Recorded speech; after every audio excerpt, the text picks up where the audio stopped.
Մի առաջնորդին ձերբակալել են, նրան կալանքի են տանում։ Այս մասին որևէ բան կասեք։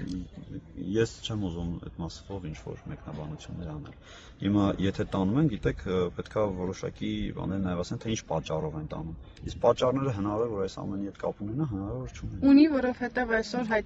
հայտարարել է քննչական կոմիտեն, որ Դանիել Իոնիսյանի բողոքի հիման վրա է տեղի ունենում գործողությունները, իսկ Դանիել Իոնիսյանը այդ բողոքները ներկայացրել է ձեր հարցազրույցի։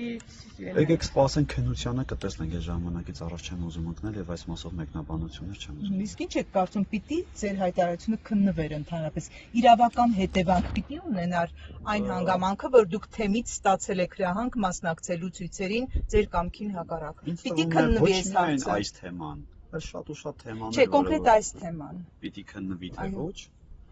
Կարծում եմ պիտի քննվի, ինչու պիտի քննվի, որովհետև եթե եղել է ազատության նկատմամբ